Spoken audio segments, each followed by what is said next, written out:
अस्सलाम वालेकुम। प्रोग्राम तज्जिया के साथ मैं हूं उमर दराज गोंदल। कौमी असम्बली के बाद आज सेनेट में भी अपोजिशन लीडर की तकर्री हो गई। अब दोनों ऐवानों में जो कहा जा रहा था कि एक आईनी तकाजा है, वो चेयरमैन सेनेट और स्पीकर कौमी असम्बली की तरफ से पूरा हो गया है। होना तो ये चाहिए था कि आज सूरत हाल बेहतर होती, दोनों जानिब से कोई सियासी दर्जा हरारत को नीचे लाने की बात की जाती, लेकिन आज दोनों ऐवानों का माहौल कुछ और ही बता रहा था।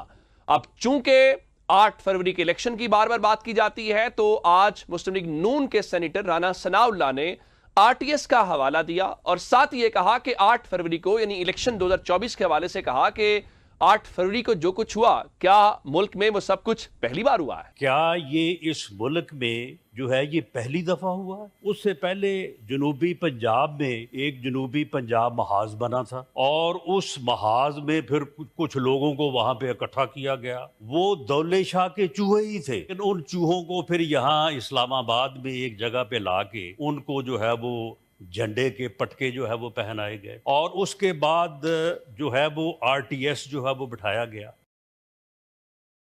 राना सनाउल्लाह के इस बयान के कई पैराए, कई मफहूम हो सकते हैं कि क्या गवर्नमेंट अपना केस कंसीड कर रही है, लेकिन दूसरी तरफ हमने देखा कि अल्लामा राजा नासिर अब्बास साहब जो अब सेनेट के अंदर अपोजिशन लीडर हैं, उनकी आज पहली तकरीर थी बतौर कायदे हिज़्ब इख्तिलाफ और उन्होंने चूंकि उनकी तैनाती पीटीआई की वजह से या इमरान खान की वजह से हुई है, तो उन्होंने इमरान खान का तज़किरा भी किया और उनके साथ अपनी वफादारी का भी इजहार किया। मैंने अभी पंजाब का सफर किया। आप यकीन करें, हम इस्लामाबाद से जब निकले गाड़ियों में लाहौर की तरफ, हमारे साथ लोगों की गाड़ियों को तोड़ा गया। ये कौन सा कानून है? हम तो पुरअमन थे। किसी ने किसी से पूछा क्यों लोगों को मारा और उनके सर फाड़े आपने? क्या लोगों को दबा के, उनकी राय को कुचल के और उनको प्रेशराइज करके, हरास करके हम सिस्टम चला लेंगे? इस सबके बीच में आज वजीर आजम ने भी एक तकरीब से खिताब किया और वहां पर उन्होंने खैबर पख्तूनख्वा में जो दहशतगर्दी के वाकयात हैं उसका जिक्र किया और दहशतगर्दी के उन वाकयात में जो जवान शहीद होते हैं, सिक्योरिटी लॉ एनफोर्समेंट एजेंसीज के जो अफराद शहीद होते हैं, उनके हवाले से कहा कि रोजाना कोई ना कोई अपने मुल्क के लिए शहादत के ऊपर के दर्जे के ऊपर फायज होता है, लेकिन सोशल मीडिया के ऊपर अपने ही शुहदा की तज़हीक की जाती है। हर रोज कहीं ना कोई दहशतगर्दी का वाकया होता है जिसमें किसी माँ का एक दलेर बेटा अपने बच्चों को खुदा हाफिज कहकर, लेकिन आज मकाम अफसोस है, दिल खून के आंसू रोता है कि जब आप देखते हैं कि सोशल मीडिया के ऊपर किस तरह जहर उगला जाता है, किस तरह इन शहीदों को डिफेम करने की एक इंतहाई नापाक कोशिश की जाती है और सरहद पार जो पाकिस्तान के दुश्मन हैं उनकी आवाज से आवाज मिलाकर पाकिस्तान के खिलाफ जहर उगला जाता है। वजीर आजम के बाद उनकी काबीना के जो मेंबर हैं, वजीर मुमलिकत बराए दाखिला तलाल चौधरी भी बोले, उनका कोई हमदर्दी नहीं है, अब एक ही फैसला है कि एक्शन होगा, लेकिन साथ ही उन्होंने कहा कि जो कुछ हो रहा है वो वजीर आला खैबर पख्तूनख्वा के फैसले के बाद हो रहा है। उनसे हमदर्दी नहीं हो सकती। कौमी इत्तेफाक़े राय से बनने वाला नेशनल एक्शन प्लान, उस पे अबहम पैदा करना, उस पे इस तरह की नुक्ताचीनी करना कि जिससे उन दहशतगर्दों को फायदा हो। केपी हुकूमत किसकी है? पिछले 14 साल से है। अब इस वक्त के जो एक्शंस है, जो अभी इन्होंने नए सीएम, अपने बिलवड सीएम लेकर आए हैं, ये उनका फैसले के बाद हो रहे हैं।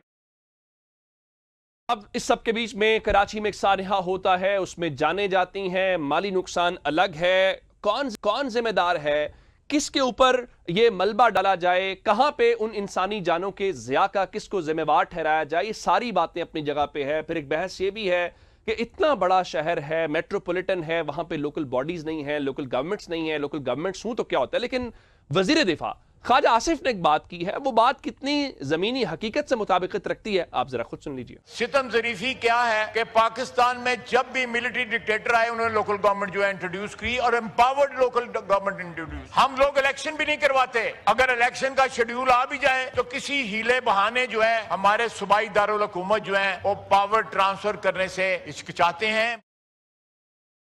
ये आपने तमाम अतराफ का जो मौक़िफ़ है वो सुन लिया। अब इसके बीच में आगे कैसे बढ़ना है, मुज़ाकरात भी सुने, अब तकर्रियाँ भी हो गई।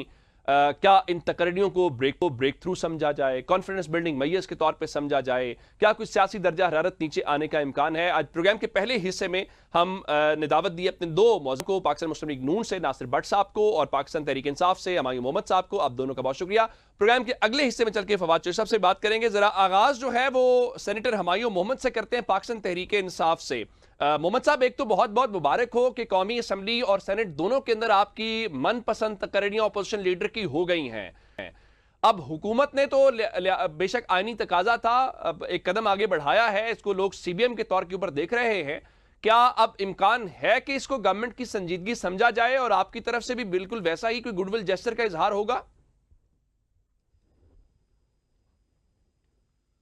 बिस्मिल्लाहिर्रहमानिर्रहीम, यका नाबुदु व यका नस्तईन। इस तरह है कि अगर आपका हक जो आपको मिलना चाहिए था 7 महीने पहले, वो आपको मैं 7 महीने बाद दूं, तो फिर मैं आपको मुबारकबाद दूं। ठीक है, इन अ वे आप ये कह सकते हो कि यार इन्होंने बहुत ज्यादती की है, लेकिन फाइनली इन्होंने जो हमारा आईनी हक था वो हमको दिया है।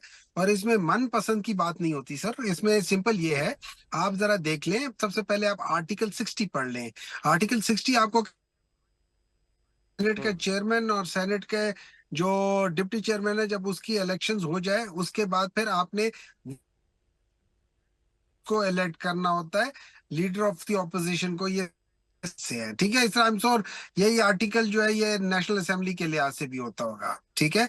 अब उसके बाद रूल 16 बनता है सेनेट का और रूल 39 बनता है नेशनल असेंबली का, कि जिसमें वो बताते हैं प्रोसीजर कि आपने कैसे करना है। जो सबसे ज्यादा जिसके पास सपोर्ट होती है ऑपोजिशन के उनके मेंबरान की, उनको बनाना चाहिए। इसमें मनपसंद की बात नहीं होती, उसमें a person who enjoys the maximum number of support from the house in opposition parties, ठीक है। तो उस लिहाज से तो ये हमारा हर लिहाज से बनता था, इसमें मनपसंद की बात नहीं बनती है। अब आ जाते हैं दूसरी बात ये कि क्या हम इसको सीबीएम्स करें। मेरी नजर में ये सीबीएम्स नहीं है, लेकिन हाँ ये एक चीज है जिसको आप कह सकते हो कि यार एक काम इन्होंने ठीक कर दिया है, जो गलत कर रहे थे उसको ठीक कर दिया। अब मेरी गुजारिश है, देखे इस वक्त पाकिस्तान बड़ी मुश्किल से गुजर रहा है। जिस चीज को ये लोग कह रहे हैं कि पाकिस्तान के हालात ठीक है, आपको पता होगा कि इस साल ये जो रवा में सिर्फ 24,000 और समथिंग बिके हैं, जबकि पाकिस्तान तहरीक इंसाफ के जमाने में टोटल 55,000 बिके थे। 30,000 ट्रैक्टर्स का में, इसका मतलब है कि जो हमारे जो के किसान भाई है उन लोगों ने इन्वेस्ट नहीं किया अपने उसके ऊपर, वहां पे उनको नुकसान हो रहा है या उनकी जो कुव्वत जो खरीद थी वो गिर गई है। अच्छा, उसके बाद फिर हम बाकी चीजों के अगर हम देखें, हम मुख्तलिफ जो 2-3 अभी चीजें आई है। एक आई है चारों सूबों के अंदर उनका पर कैपिटा ग्रोथ दिखाया गया। पंजाब का 3, सिंध का 3 और केपी का 4.6। So that means KP in spite of इसके कि केपी पिछले 20 साल से और टेररिज्म उसके टेरिटरी के अंदर हो रहा है, फिर भी केपी इनसे बेहतर है। तो दैट मींस कि अगर ये चीजें ना होती, इक्वल अपॉर्चुनिटी होती, तो हम इनसे बहुत आगे होते हैं। आपको भी बताता है एफपीसीसीआई वालों का जो कल परसों जो उन लोगों ने अपना वो किया है, ये उसमें सारी चार्ज शीट है, उसमें वो बता रहे हैं कि आपकी जो रियल स्टेट है वो तबाह हो गई है, उसके साथ 40 इंडस्ट्रीज तबाह हो गई हैं। वो कहते हैं आपके जो इनकम है वो खत्म हो गई है, आपके टैक्स 50% से ऊपर हो गए, आपका जो हाईएस्ट जो है ना, सबसे महंगी तरीन बिजली, महंगी तरीन गैस, सारी चीजों के लिहाज से वो बता रहे थे। वो बता रहे हैं कि तकरीबन 1400 में से या 1700 में से कोई 1200 या 1300 कंपनीज जो है वो बंद हो गई हैं। उन्होंने कहा कितनी ज्यादा कंपनीज तबाह होके छोड़ के जा चुकी हैं। तो अगर आप मुझसे पूछे तो पाकिस्तान के लिए गवर्नमेंट को मैं रिक्वेस्ट करता हूं, बल्कि देखिए गवर्नमेंट के पास उतने इख्तियारात नहीं है जितने किसी और के पास है, तो रिक्वेस्ट करता हूं कि in the larger interest of this country खुदा के लिए एक काम कर लें। यही ऑपोजिशन लीडर्स दोनों को, यही जो तहरीक तहफ़्फ़ुज़ आईन पाकिस्तान के जो बाकी मेंबरान हैं, जिसमें मुस्तफ़ा खोकर है, जिसमें शायद खाका नबासी है, जिसमें असद कैसर है, जिसमें रऊफ हसन साहब, इन सारे लोगों को जाके खुदा के लिए इमरान खान से मिलने दे, 1 या 2 मुलाकातें करने दे। क्योंकि जब इमरान खान के साथ ये बड़ी अच्छी तजवीज है, मैं जरा नासिर भट्ट साहब को शामिल गुफ्तगू करना चाहता हूं कि भट्ट साहब ये जो काम आपने करना था, जो अपोजिशन लीडर की तैनाती थी, जाहिर है कि आईनी जिम्मेदारी है, आईनी तकाजा है। जिस तरह वजीर आजम जरूरी है, उस तरह से कायदे हिज़्ब इख्तिलाफ भी जरूरी है। ये आपने इतने डिले के साथ क्यों किया है? वो कहते हैं कि पंजाबी में वेले दी नमाज तक वेले दियां टकरा, ये तो वही सूरत हाल हो गई। बिस्मिल्लाहिर्रहमानिर्रहीम। मुझे ये बातें अब सुन के अपने भाई की मुझे ये बताएं कि इनकी नाअहली इस चीज़ से साबित होती है कि पीटीआई के पास अपना कोई बंदा ही नहीं था कि उसको ये अपोजिशन लीडर बनाए। किसको बनाया? नासिर अब्बास साहब को। वो पीटीआई से ज़रा इनसे पता कर लें, जिन लोगों के पास अपोजिशन लीडर बनाने के लिए बंदा मौजूद ना हो और किसी पे वो एतमाद ना कर रहे हो, जो जेल में बैठा है, वो ये फैसला ही ना कर सके। आखिर उसने जब देखा कि वो 2-2.5 साल में ऐसी बंद गली में घुस गया है जहाँ से उसकी वापसी मुमकिन नहीं है, फिर उसने उस शख्स को अपोजिशन लीडर बनाया जिसके बारे में वो जो कलमात कहता था वो आपके सामने है।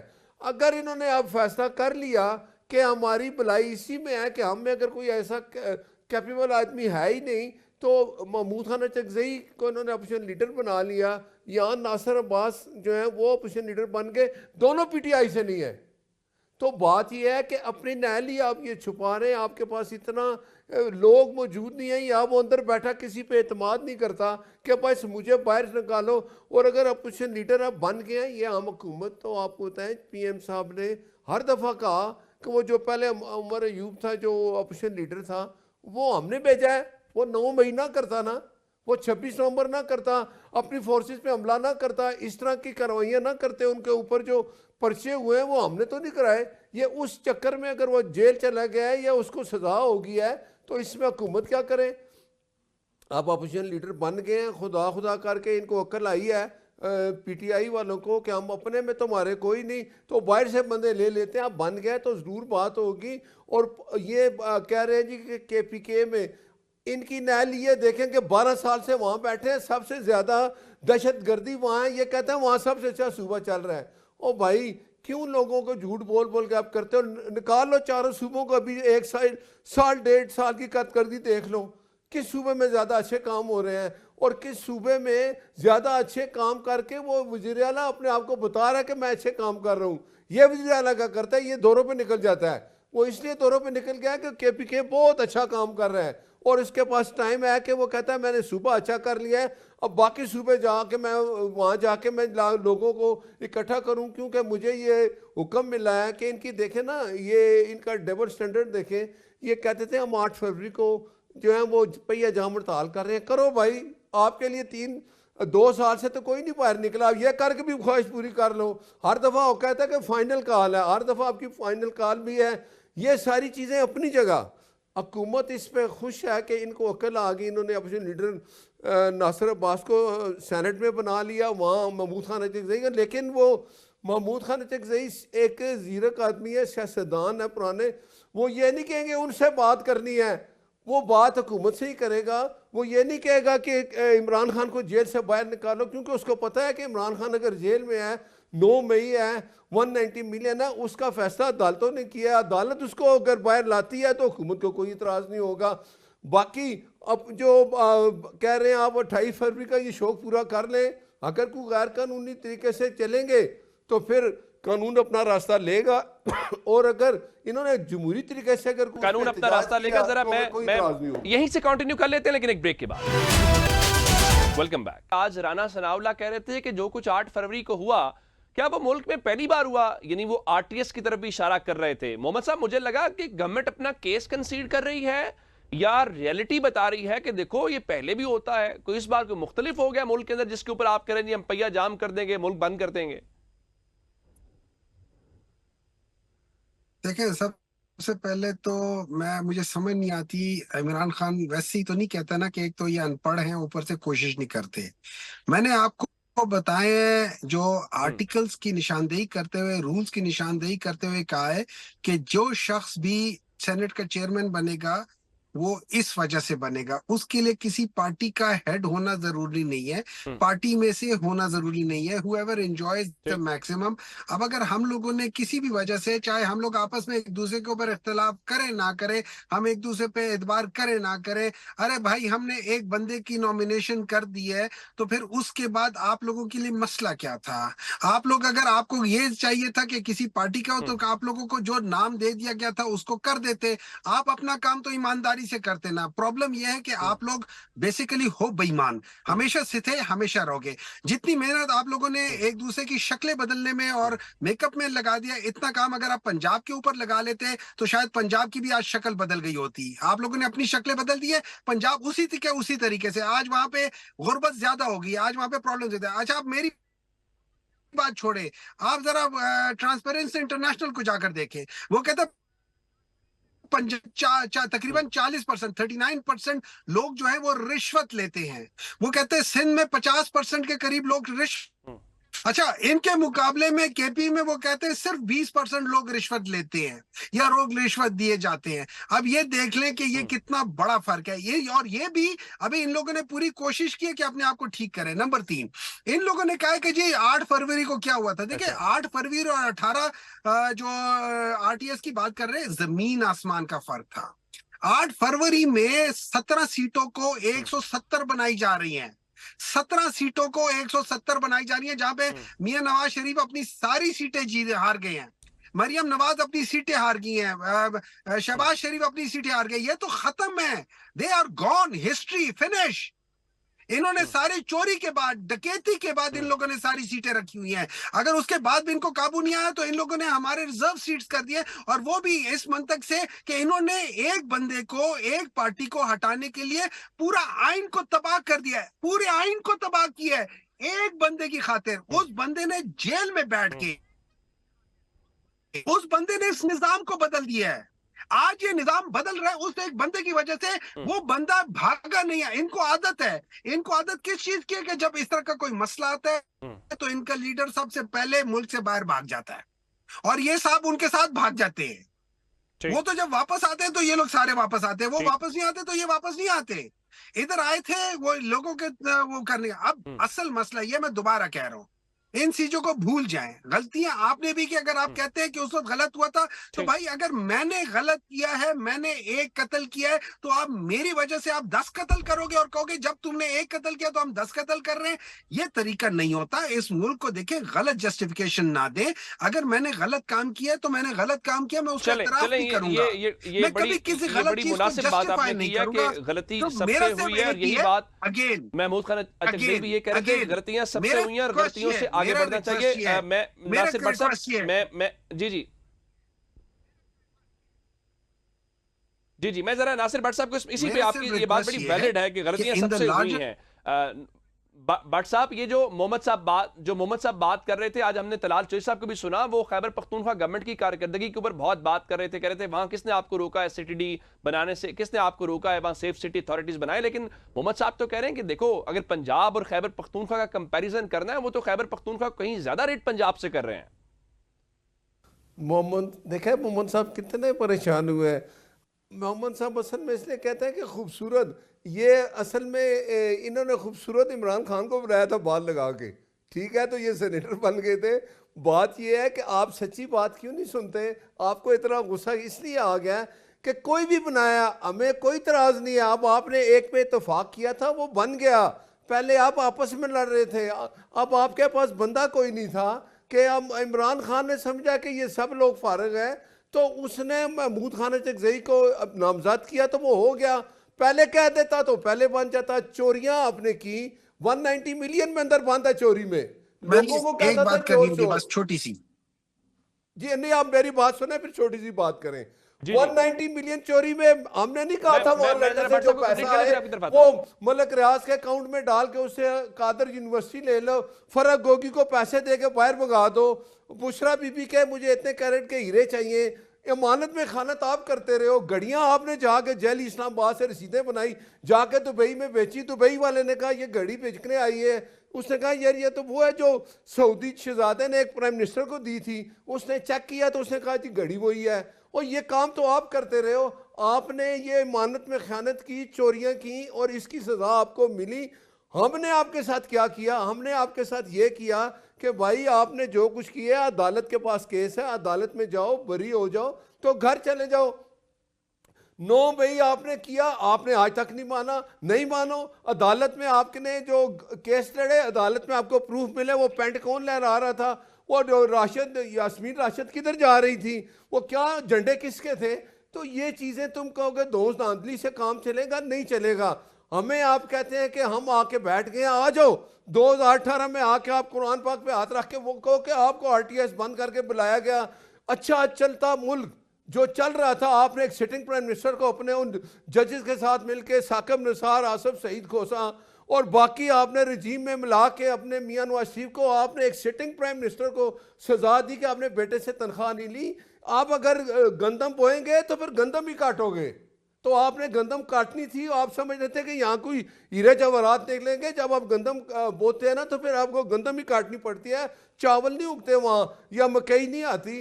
तो ये चीज़ें अगर आपने मान ली है, हाँ एक बात अब ज़रूर है कि वो जो जेल में बैठा है उसने ये समझ लिया कि मैंने गलतियाँ की, नहीं माने।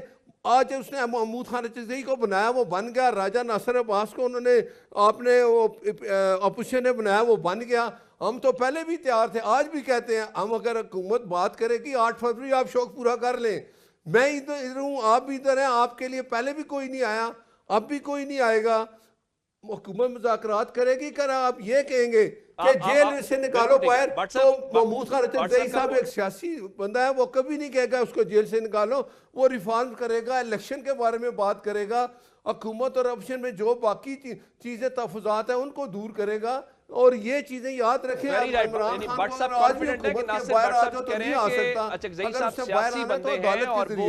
जाहिर है कि कोई सियासी रास्ते निकालेंगे। मोहम्मद साहब, आज हमने राजा नासिर अब्बास साहब को सुना, वो तो कह रहे थे बहरान अगर मुल्क में हल करना है तो इमरान खान को निकालें। इमरान खान की रिहाई ही कैसे बहरान का हल है?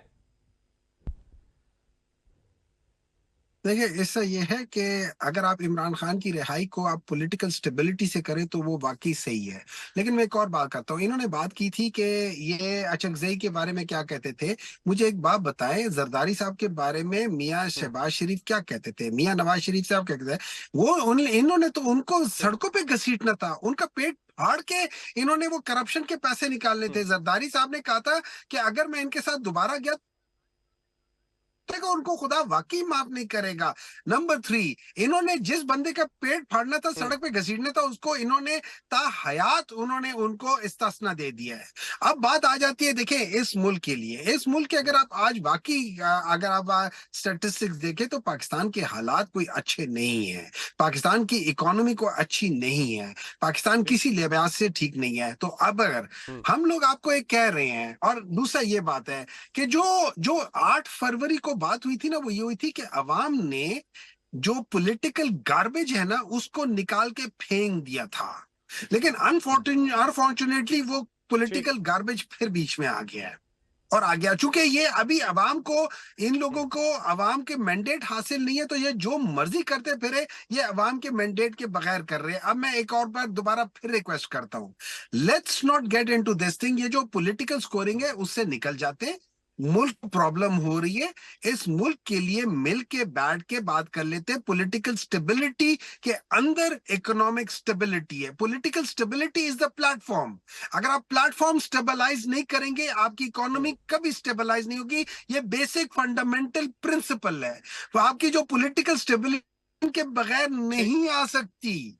इमरान खान वो वजन है जो इसको स्टेबिलिटी देगा, आपने उससे बात करनी है। सो बेहतर ये है कि इससे पहले कि पाकिस्तान खराब हो, और जो ऑलरेडी पिछले 4 साल से आपका मजमूई तौर पे 1.7 आपकी जीडीपी ग्रोथ हो रही है, आपकी जो पॉपुलेशन ग्रोथ है वो 2.55 है, तो आप जनरली -0.85 से आप एक्चुअली रिड्यूस कर रहे हो। खुदा के बंदो अकल करो, let's be sincere to this country, और इस मुल्क के नाम पे झूठ बोलना छोड़ दे, इस मुल्क के नाम पे लोगों को गलत बयानी छोड़ दे। गलतियां हर एक से हुई है, आपने 3 दफा नहीं। नासिर भट्ट साहब का और हमायूं मोहम्मद साहब का मुस्लिम लीग नून से पाकिस्तान तहरीक इंसाफ से शुक्रिया अदा करूंगा। प्रोग्राम में तो क्या ब्रेक का, जब ब्रेक के बाद वापस आएंगे तो सीनियर सियासतदान फवाद चौधरी साहब हमारे साथ होंगे और उनके सामने ये सवाल रखेंगे क्या मुज़ाकरात, ये सब कुछ अब ये कुछ इसमें से निकलेगा या फिर वही ट्रक की बत्ती है? एक ब्रेक के बाद।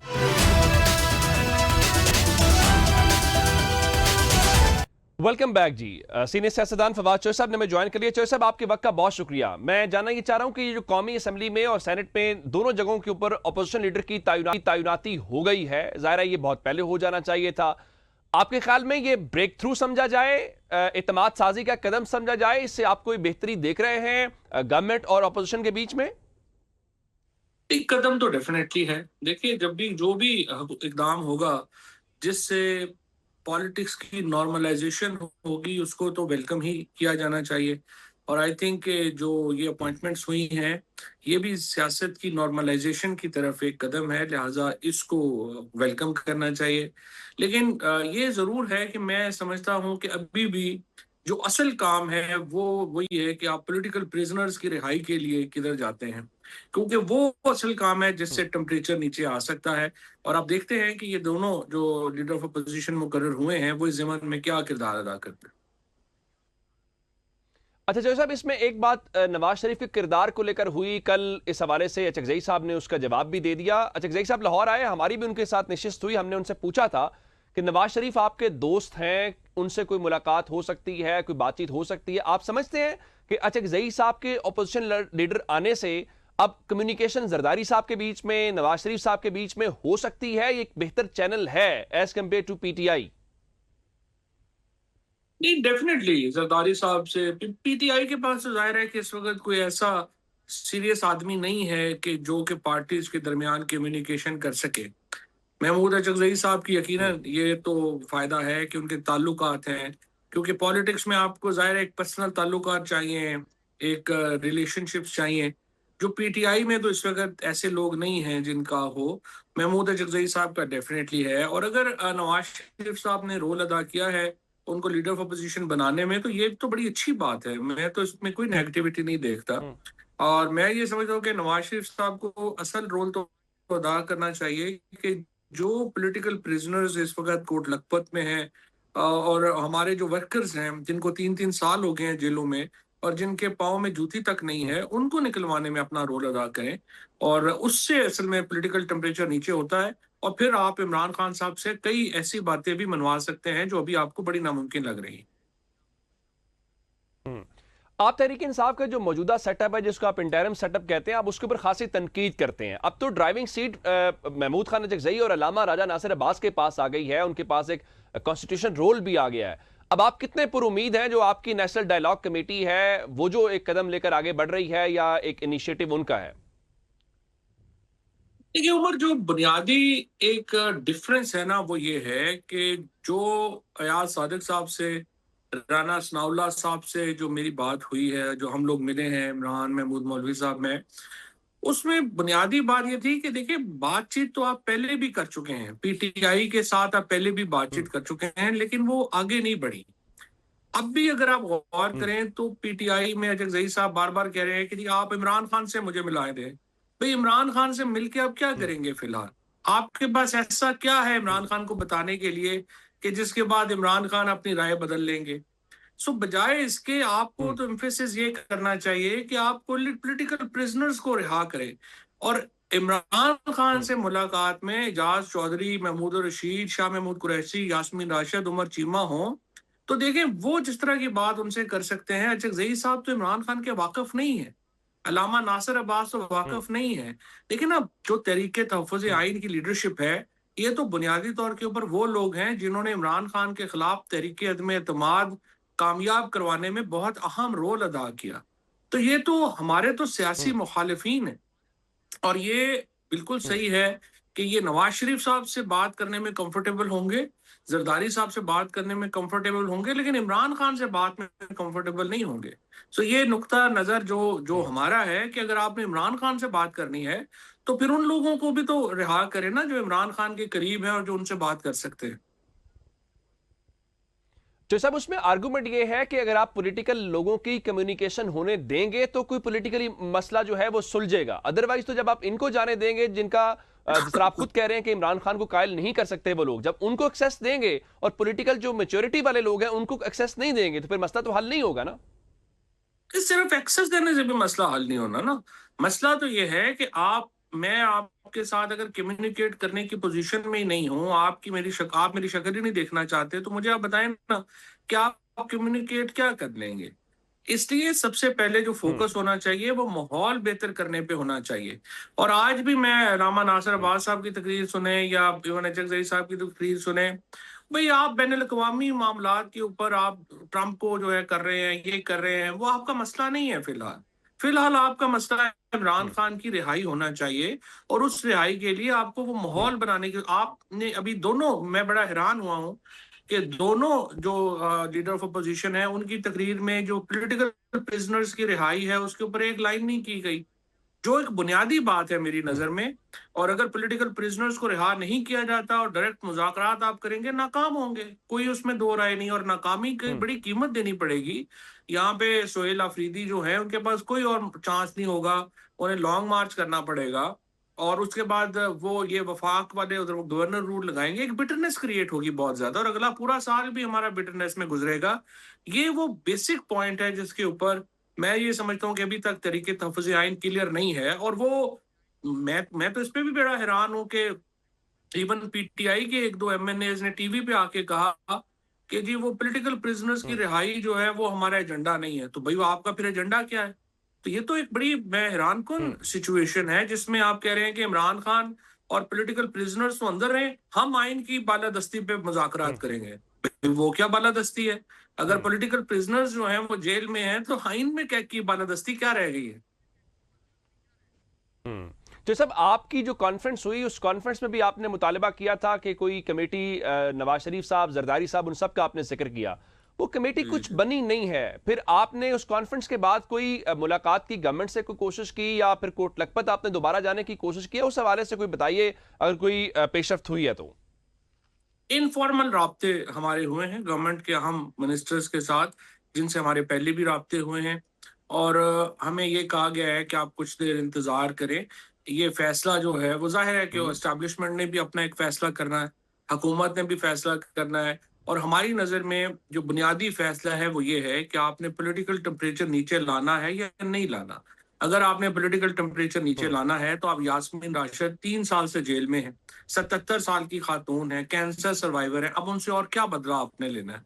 एजाज चौधरी साहब, महमूद रशीद, शाह महमूद कुरैशी, सारे 70 साल से ऊपर के लोग हैं, 3-3 साल से जेल में हैं। देखिए ये ही मेरी नज़र में मुझे नहीं समझ आ रही कि तरीके तहफ़्फ़ुज़ आइन जो गिरफ्तारियों को इतना नॉर्मल ट्रीट कर रही है, वो क्यों कर रही है? बिकॉज़ मेरी नज़र में ये एक बहुत बड़ी एबनॉर्मल चीज़ है, और अगर आप पॉलिटिकल प्रिजनर्स की रिलीफ की नहीं ले सकते, उस पर बात ही नहीं कर रहे, तो ये तो बहुत एक अनफॉर्चुनेट बात है। और आप नहीं पॉलिटिकल टेम्परेचर नीचे ला सकते, सिर्फ इमरान खान से मुलाकात की बात कर रहे हैं। इमरान खान से मुलाकात करके आप क्या करेंगे जब आपका माहौल ही अच्छा नहीं है भाई?